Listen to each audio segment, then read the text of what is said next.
What's up, y'all? Today, gonna be going back to the basics, back to square one, or circle one, as some could say. We're gonna be taking a look at supposedly the most ancient form of pizza that was topped with tomatoes, and that is the classic pizza marinara. I picked up 2 of them. Cost me about, I don't know, $9 each. Pretty affordable, and it is pretty much what you'd expect. It is a pizza with no cheese, just marinara sauce, along with some olive oil, some basil, some garlic. Obviously, it is all on top of a traditional crust, and it's basically like a traditional, Neapolitan style pizza, except without the cheese. And you might be thinking, well, that's just bogus. I mean, I probably wouldn't usually order this. I have had it once, maybe twice in my life, years ago. Haven't had it in a minute. Never really thought about it in depth while I was eating it. So that's what I'm gonna be doing today. I love cheese on pizza. It's the modern day style for the most part. But I would say that if you go to Italy, might not be 100% factual on this, but I would reckon that most pizzerias have a marinara pizza on their menu. Going out on a limb there. The place I ordered it from today, there are 2 options. There's 2 options around me that have it. One of them was closed, so I got the other one. Not sure if I've had this place before, but as you can see, pretty simple pizza here, pretty small, pretty thin. Looks like wood-fired brick oven style. Let's try a slice. Doesn't appear to be the world's freshest pizza here. Might have been sitting out for a couple minutes, but let's see what this is all about.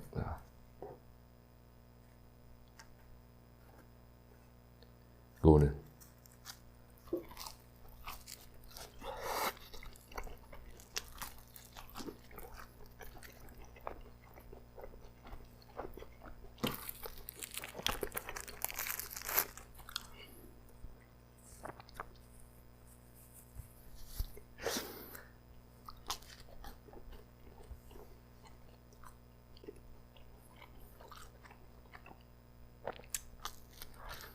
All right.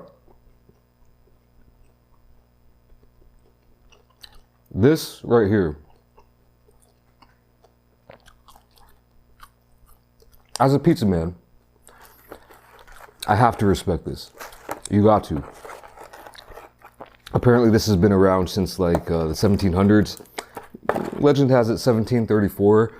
It was invented by, sailors who, I guess they found these ingredients to be easily preservable, and so they made them on their ships.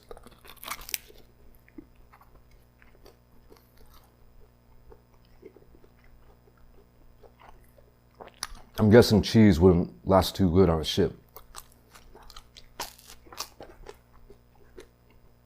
And I'll tell you what, if you're a true pizza person, definitely worth a try someday. It's nothing that is mind-blowing, nothing that's revolutionary. I mean, it probably was at the time, I guess, but it's probably about what you'd expect. Sometimes if you get a margarita pizza and the cheese will be not covering the whole pie, you'll get a bite of just, the crust and the sauce, some of the olive oil, and that's what this tastes like. A bite of margarita pizza, which I'm sure more people have tried that than this. You'll get a bite without cheese, and that's what it is. And you really need some TLC that goes into this pizza. 0 flop. That's interesting. I'm not gonna lie here, I really feel like this was sitting on the counter waiting to be picked up by the delivery driver for at least like 20 minutes and then another 10 minutes of delivery. So yeah, that is what that is. I think to really appreciate this style of pizza, it'd be better to be perfectly fresh. But again, this was literally my only option.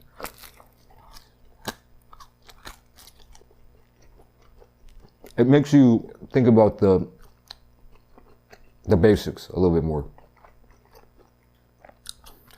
The crust and the tomatoes, the quality of the tomatoes.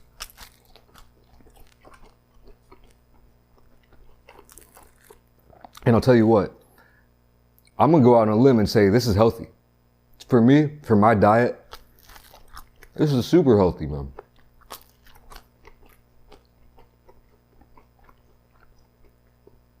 Healthiest pizza I've ever had. It kind of reminds me of pan con tomate, which is a Spanish kind of tapas type of thing. Tapa. Which is basically like bread and kind of like crushed tomato sauce, olive oil. Very basic. Super simple, but it takes you back. And it's cool to imagine that back in 1734, people were eating this. Basically, something very similar, if not the exact same thing as this. I mean, if you showed someone back then a modern day, like American style pizza, I think their minds would be blown.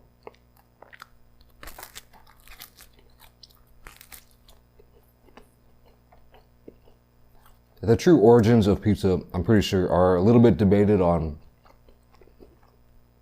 for one, what can you consider a pizza?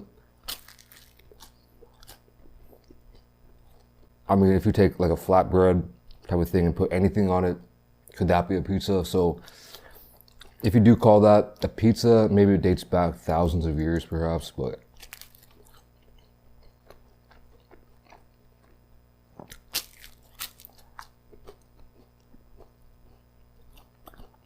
if you took a look at this, I think you wouldn't have any problem identifying it as a pizza.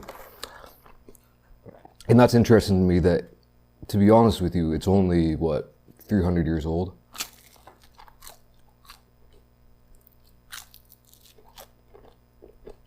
In the grand scheme of things, that's not very long, you know? Apparently, tomatoes were, I didn't know this. I mean, I'm not, as a historian, I'm a noob. But tomatoes were, you know, brought to Europe from the Americas by the Spanish. So they didn't have tomatoes over there.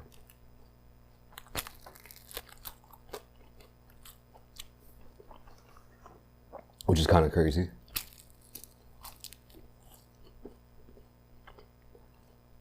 And so they were probably making, I think I heard of some legend that way back in the day they were making pizza with like flatbread, like a pita,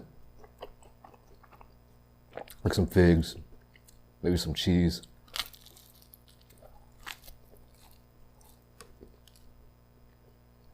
But no tomato sauce.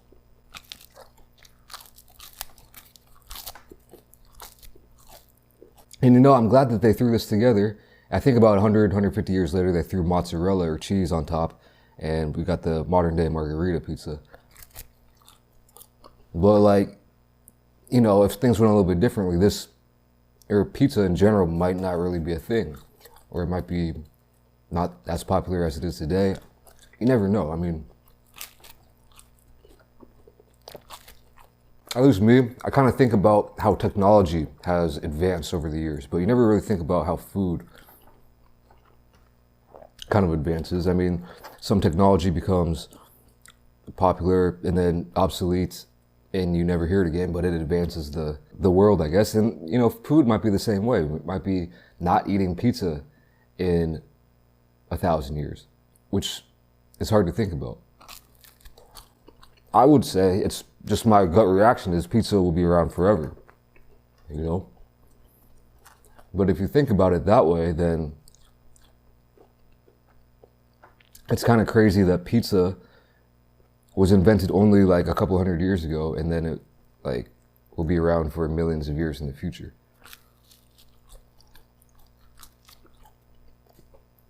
Either way, crazy. So I didn't ask for this, so I didn't know they were going to send it. This appears to be some kind of basil pesto type of mixture that they threw in, so I'll try it. You know, originally I was going to focus on just the classic simpleton flavors here, but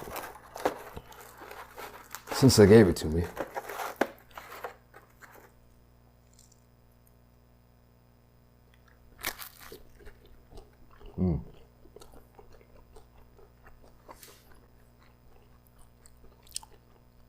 That's good. This is really kind of tart, so it's definitely like a kicked up basil pesto type of thing. A little bit sour, a little bit of spice to it, not bad. Well, yeah, I mean, you blindfold me and you give me this, and I would easily identify it as a pizza. You give me a flatbread with figs, I ain't getting it, you know. So I'll get myself a margarita pizza over this 999 times out of 1,000. But this is nice to eat. But this is good. It's tasty. It feels light. It feels more like kind of like a snack. But like if you're going for the healthy option, you know, which I'm sure a lot of people out there might be thinking these days, for the next 2 months, it's like, hey, why don't you try one of the OGs? The next time you want pizza, try this. You won't feel bad about yourself. I think I could eat these two pieces or whole pies, right? And I probably won't even be that full.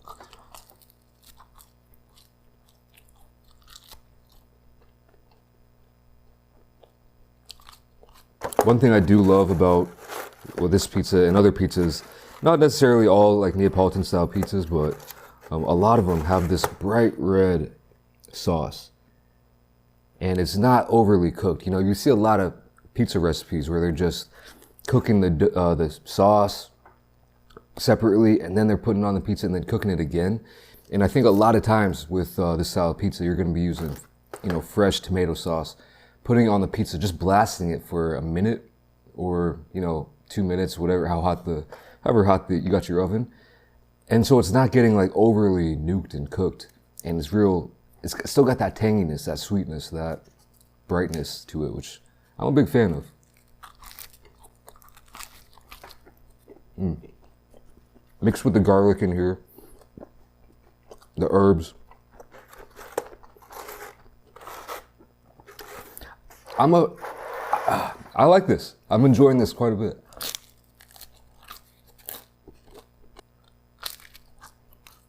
But yeah, man, like, it's kind of interesting how food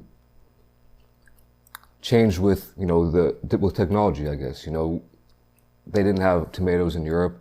Again, I saw this on Wikipedia, so, you know, they invented the ship, and you bring it back, and then you get stuff like this. Now, obviously, you can get any food you want wherever you are, in most places in the world, right?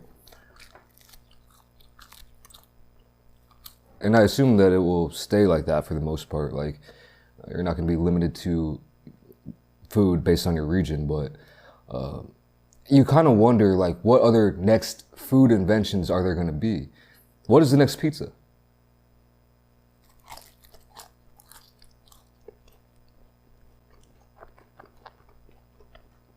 That is worldwide. Pizza is so worldwide. Every country I've been to has, like, Pizza Hut or Papa John's or Domino's, you know? Haven't been to that many countries, but still. It's like McDonald's, like burgers, fried chicken, it's everywhere.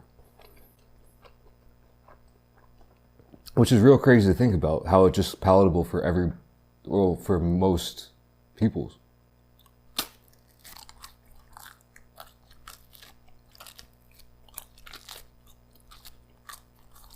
I've never worked in a kitchen, but I'm sure like chefs might have this problem where they're like, all right, I want to come up with a new dish for my menu. And you can come up with a great dish and it will be amazing and delicious, mighty fine. But would it like sweep the world like a pizza?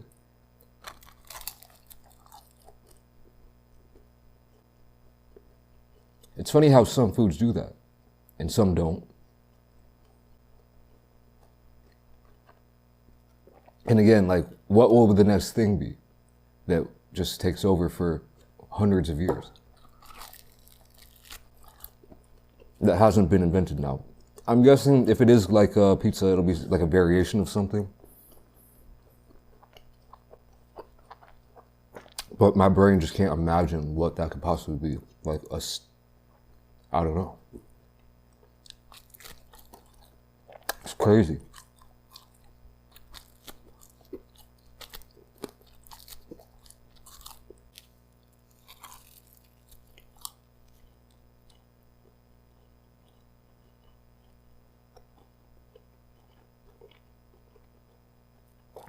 Y'all see that Bulls game though?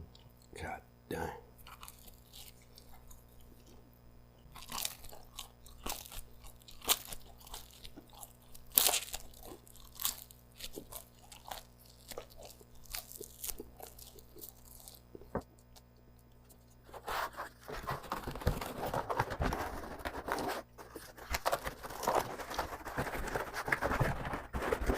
Now, I'm not gonna lie, out of the 2 or 3 times I've had pizza marinara, this one, not even close to the best one I've had. The first time I had it, I vividly remember like, oh, what the hell is this? It was like probably 8, 7, 6 years ago. Nice restaurant, good pizza spot. And it was hot and fresh. Unlike this one, a little bit creaky, a little bit dusty. And yeah, so still hits though. So I'd recommend anyone who's interested to try it out. I'm skating out of here for now though. Thanks for watching. I'll catch you all in the next video. Peace.